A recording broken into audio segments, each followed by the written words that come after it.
Bueno, después de un tiempo de asueto, ha vuelto junto a nosotros para Radio Sago, para Agenda Abierta, y para mí en particular es una alegría muy grande estar en el día de hoy con Óscar Valenzuela Mesa, analista político, ¿cierto? Fue presidente de la DC Regional de los Lagos, hoy estando en otra región del país, pero sigue con este análisis muy templado, ¿cierto? Acucioso, agudo de la política contingente. ¿Qué tal, Óscar? Bienvenido acá a Radio Sago, Sony Portumón.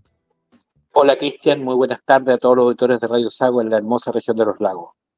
Bueno, no te veo, Óscar. Yo te quería ver en el día de hoy, no sé si es posible o no. Sí, por supuesto. Ay, sí, Óscar, ¿qué tal? Buenas tardes. Bueno, qué día para la UDI, porque en definitiva las declaraciones del senador Macaya en algún momento iba a tener una repercusión. Ayer y anoche, mejor dicho, hubo manifestaciones a las afueras de la sede de la UDI. Y digamos una cosa, las declaraciones de Macaya tenían una confusión entre abogado, entre senador e hijo. Y la mezcla realmente salió muy mala y claramente que tuvo que dejar el cargo por una situación también política, Óscar. Sí, yo creo que falló un poquito la asesoría comunicacional y política. Yo creo que no fue prudente ir al programa de Canal 13 el domingo, porque cuando alguna parte del cuerpo está inflamado, lo que se recomienda es la desinflamación, no inflamar más ese tejido que está herido. Y claramente, si mi padre había sido condenado por un delito tan grave como abuso de menores, además de personas directamente, familiarmente relacionadas, yo creo que lo prudente era guardar silencio, tal como él señala, esperar que la sentencia esté totalmente ejecutoriada. Entiendo que todavía hay algunos recursos procesales pendientes, y todo fue muy raro, porque además esto de que el tribunal oral mande a la cárcel, estos son 3 días, la Corte de Apelaciones de Rancagua revierta la medida y haya estado 3 días en el hospital del recinto carcelario, pucha, no habla muy bien, estéticamente no se ve bien, y yo siempre he señalado que la estética y la ética son primas hermanas, y cuando algo en política no se ve bien, es porque de alguna manera también éticamente no se está procediendo bien. Y además, yo creo que finalmente hoy día las declaraciones de Cubillo, de la misma candidata presidencial Matei, del senador Gatica de Renovación Nacional, por decirlo de alguna manera, se quedó sin piso. Yo creo que no tenía muchas acciones. De hecho, él 2 horas antes había dicho en el Congreso que no iba a renunciar, y a la 1:15 de la tarde presenta su dimisión. Yo creo, puedo no estar en lo cierto, pero tengo la hipótesis de que la alcaldesa Matei, candidata presidencial de Chile Vamos, tuvo harto que ver, ya sea directa o indirectamente, en la renuncia. Un telefonazo, ¿o no? Sí, puede haber un telefonazo, a lo menos un WhatsApp, o asesores de Evelyn Matei deben haber tomado contacto con el entorno de Macaya, porque fue rápida. Él había defendido una tesis de que no iba a renunciar, que era irresponsable.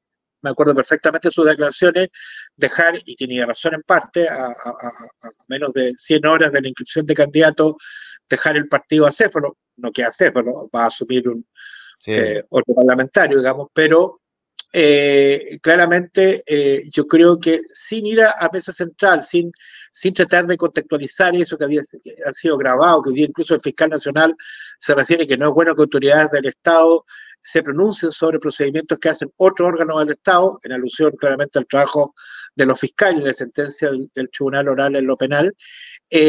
Habla de errores, claro, traicionado en su doble rol. Yo lo entiendo del punto de vista humano. Él actuó mucho más como hijo que como dirigente político, pero su rol público era ser dirigente político, presidente de un partido importante como la UDI, y claramente el caso Macaya se transformaba ya hace rato en una mochila pesada para la oposición, que se supone que ve con buenos ojos la elección de octubre, y en particular era una mochila bien difícil de llevar de la candidata Matei. Por eso que la candidata Matei fija una posición muy concreta, muy directa, diciendo: mire, yo no me pierdo, estoy porque los derechos de los niños no se han vulnerado. No lo dice así, pero su declaración es muy clara, y a buen entendedor, pocas palabras, quedó claro dónde estaba su postura frente a este tema. Y en ese contexto, yo creo que no quedaba mucho margen. De hecho, estuve leyendo, incluso analistas de derecha decían que era muy difícil la continuidad de Macaya al frente de la UDI.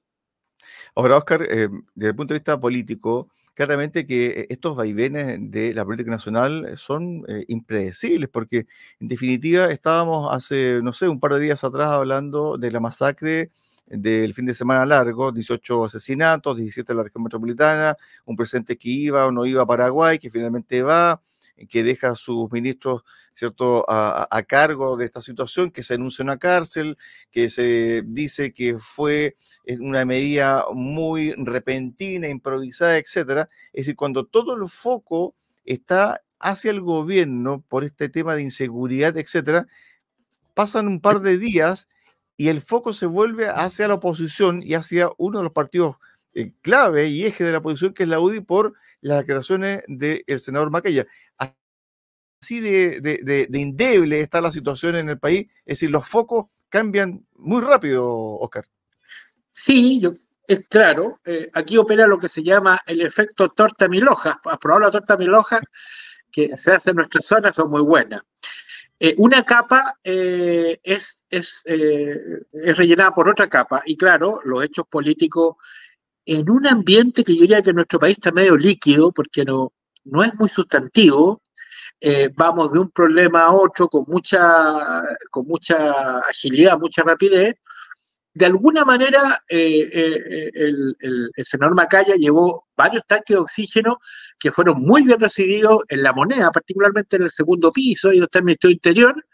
Esto era en un desierto árido, les cayó una lluvia que sirvió, como dices tú, para que desaparecieran hechos que son gravísimos, como esa cantidad enorme de homicidios cometidos en la región metropolitana, y la agenda de los últimos 2 o 3 días estuvo marcada por el tema Macaya. Ahora vamos a ver cómo Chile Vamos, y en particular la UDI, logra sobreponerse a esto, porque es ingenuo pensar que solo con la renuncia del senador Macaya a la presidencia de la UDI esto se va a calmar así de un día para otro. Evidentemente es un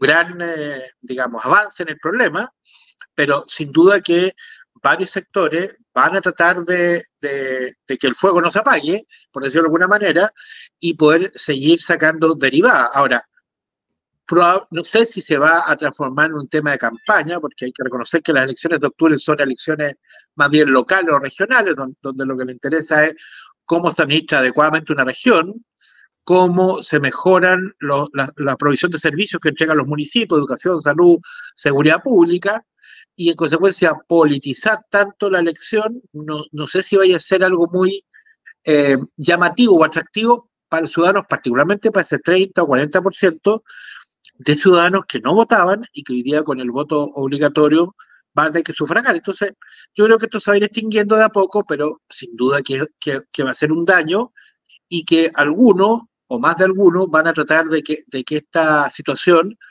del papá del senador se mantenga en la palestra pública. Además, hay que esperar cuántos recursos procesales quedan, porque tú te imaginas que la Corte Suprema revirtiera y llamara a un nuevo juicio oral. O sea, el escándalo que habría en Chile sería tremendo. O al revés, la Corte Suprema finalmente deja ejecutoriar la sentencia y por tanto tiene que cumplir cárcel a lo menos en un 50%. Les recuerdo que la norma chilena indica que solo tú puedes pedir beneficios carcelarios con el cumplimiento del 50% de tu condena.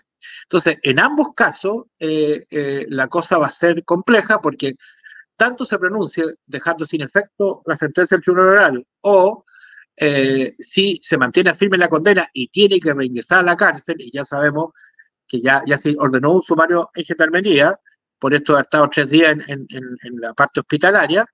Evidentemente que eso también va a ser un impacto público, porque no es normal ni es casual que el papá de un senador de un partido tan importante reingresa a la cárcel por una condena que es una condena Oscar, muy compleja.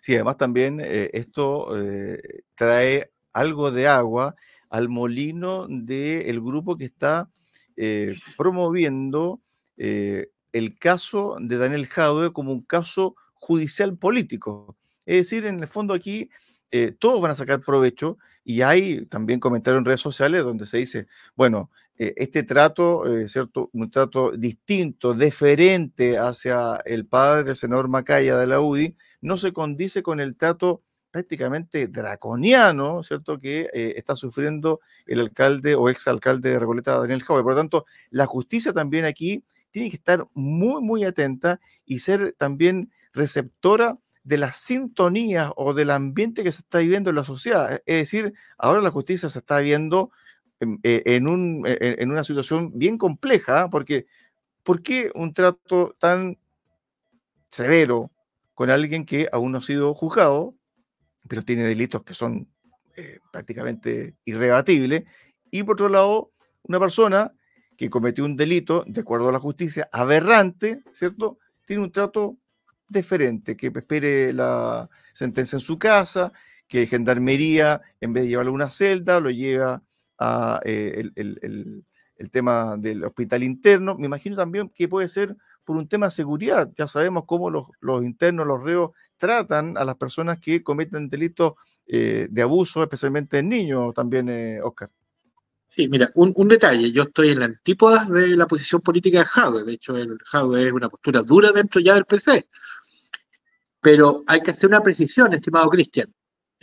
A Jadwe está con la medida más gravosa en un proceso que no hay fallo judicial, y está Por preso y supuesto. le han puesto el chaleco imputado y ha estado con grilletes.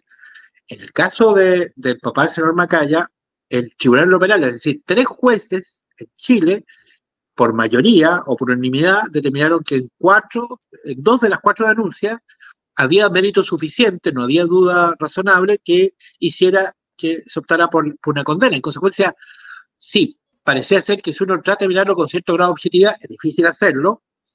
Uno podría decir, sin ser cercano al PC, para nada, ya he dicho, estoy en la antípoda, hay un trato distinto, insisto, para una persona que está cumpliendo una medida gravosa en medio de un proceso judicial donde no hay fallo, donde solo se está investigando, versus una persona que está condenada y que con mucha celeridad la Corte de Apelaciones, en muy pocos días, 3 días, revierte la decisión del Tribunal de lo Penal.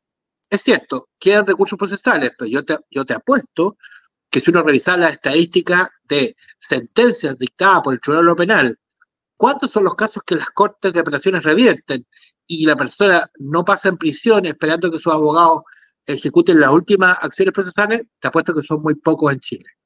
Y además también, Oscar, la Corte de Apelaciones de Rancagua ha tenido una situación de anormalidad, de Desde hace irregularidad, de muchos años. corrupción. En el caso Coima, ministro Sí, Arangui, en fin, ahí tiene un historial bien complejo, si me acuerdo.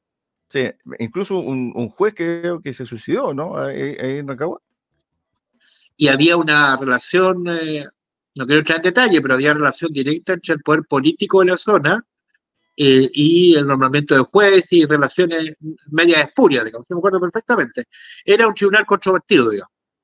Bueno, ojalá que esta situación se decante desde el punto de vista judicial lo más normal posible y el foco se devuelva nuevamente al tema de la seguridad y donde evidentemente que aquí hay que ponerse de acuerdo en materias que son vitales, como por ejemplo el reglamento de uso de la fuerza, el tema de la inteligencia para nuestro país, el tema de cómo se combate el crimen organizado, etcétera. Pero en definitiva aquí, y lo conversaba con un ex prefecto de Carabineros de Osorno, está la dicotomía entre tomar medidas, que son en este caso a largo plazo, con la construcción de una cárcel, con lo que quiere la gente. La gente lo que quiere son acciones concretas hoy. Y de ahí, por ejemplo, que le comentaba también al prefecto, que un grupo de vecinos de Punta Arenas, cuando se enteraron de que la fiscalía formalizó a 3 funcionarios por violencia innecesaria, dar muerte, ¿cierto?, a un ciudadano extranjero que tenía 2 cuchillos, los quiso atacar, etcétera.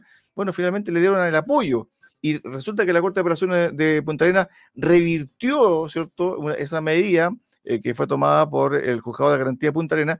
Entonces también ahí es muy delicado lo que quiere la gente, que es mano dura, que todos vayan a la cárcel, etcétera, etcétera, con respecto al tema de la ley, que a veces de repente está como a trasmano de la expectativa de lo que quiere la gente, Oscar. Mira, hay una frase que el fiscal Nacional dijo el otro día que yo la voy a hacer propia. Para algunos problemas, los problemas importantes que tiene el país, y el de seguridad pública sin duda que es el de primera importancia, hay que situarse en los hombros de gigante y no mirarse el ombligo. Si no enfrentamos en serio, con profundidad, con seriedad, con responsabilidad, este es un tema que se nos puede ir de las manos. Yo creo que en los temas de seguridad pública hay que atacar, por cierto, la represión. Tenemos que tener más policías que se dediquen a estar en la calle en temas que son realmente importantes y no haciendo notificaciones o viendo medidas cautelares, como también lo decía el día el fiscal nacional. Pero también hay que invertir y jugársela por hacer más prevención. Eh, Muchos de estas organizaciones criminales crecen porque hay consumidores. Y yo creo que nosotros estamos haciendo poco por romper esa cadena. La droga se produce en Colombia, se transita en México, pero finalmente Estados Unidos es el gran comprador. El tema es que, claro, tú puedes meter a la cárcel a muchos narcotraficantes, también a las personas que hacen microtráfico, pero resulta que siempre va a haber emprendimiento privado, porque las ganancias son ilimitadas, pero hay que romper de alguna manera esos cientos o miles de personas que consumen las distintas drogas estupefacientes que hoy día circulan en el mundo y también en Chile. Hay también un desafío, yo creo que ahí el Z está un poco al debe. Creo que nosotros no tenemos una estrategia vigorosa, musculosa, para también atacar ese foco, porque si solo nos vamos a hacer el bote, que le sacamos agua y tapamos los hoyos, pero nos está entrando agua por muchos otros hoyitos, entonces va a ser como un ciclo que nunca va a terminar. Creo que hay que avanzar en cambios legislativos más profundos. Yo creo que hay que ser más riguroso. Creo que la región metropolitana está viviendo una crisis de seguridad que es real, que no es objetiva, más allá que sectores quieran sacar algún provecho. Y no basta con declaraciones. Yo creo que hay que pasar al tiempo de las acciones más concretas. Es cierto, una cárcel de seguridad o de alta seguridad para 500 personas puede ser un avance, pero eso resuelve el problema de 3 o 4 años más. La cárcel no va a estar lista mañana. Y los problemas que tiene Santiago y que tiene en general todo Chile, salvo honrosas excepciones, son hoy día. Quizás necesitamos más policías, más fuerza policial, que la PDI tenga más recursos, que Carabineros tenga una dotación y además una formación más profunda, que sea, gracias a Dios, eso se ha revertido de alguna manera. Hoy día han vuelto a ver aspirantes tanto a los grupines de Carabineros como a las escuelas oficiales, pero tenemos que hacer un trabajo que sea articulado. No basta solo construir cárceles con muros altos. Si hoy día vemos las noticias que había un gendarme que entraba cocaína en una cárcel, o sea, no es solo una infraestructura, también es ponerle vigor a quienes son los agentes del Estado que están trabajando en pos de conseguir más seguridad. Creo que a veces nos quedamos solo con algunas partes del problema y no enfrentamos estrategias que sean más integrales, más globales. ¿Cómo es el dicho ese que al final de cuentas el bosque no nos deja mirar el árbol o al revés? Así es. Los árboles no nos dejan mirar el bosque, digamos, y aquí hay que mirar el bosque completo. La prevención, la represión, el fortalecimiento de las organizaciones que hoy día tiene el Estado. Hoy día, por ejemplo, Chile tiene mala inteligencia policial. Cada servicio, la mejor inteligencia siempre se ha sabido la de la Armada, pero no conversan las inteligencias del país, digamos. Ahí hay un desafío importante. Tenemos que poner todos los recursos que el Estado tiene a disposición, porque al frente tenemos organizaciones con mucho dinero y lo peligroso es que nos pase lo que pasó en México y también en Colombia, que ese poder económico corrompa completamente al poder político. Y ahí sí que vamos a estar en una grave decadencia, porque eso puede ocurrir y entonces tenemos que poner muro infranqueable entre, por ejemplo, el financiamiento de la política y que estos grupos no tengan acceso a usar ese camino. Estuvimos con Óscar Valenzuela Mesa, profesor de Estado, analista político, que hoy vuelve en gloria y majestad hasta nuestra casa radial, Radio Sago. Los esperamos el viernes, Óscar, 5:30 para empezar la semana. Un abrazo, Óscar, gracias. Gracias, Cristian, ahí veremos. Estamos viendo. Gracias. Chao, chao. Chao, que estés bien.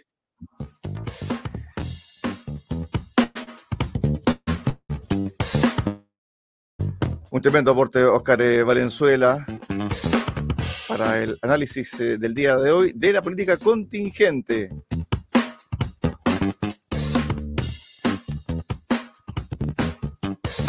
Pausa acá en Agenda Abierta de Radio Sago, Sonia Portobón. Ayer no estuvo, pero hoy sí va a estar presente. Ya está ahí al lado de la cancha haciendo el calentamiento previo.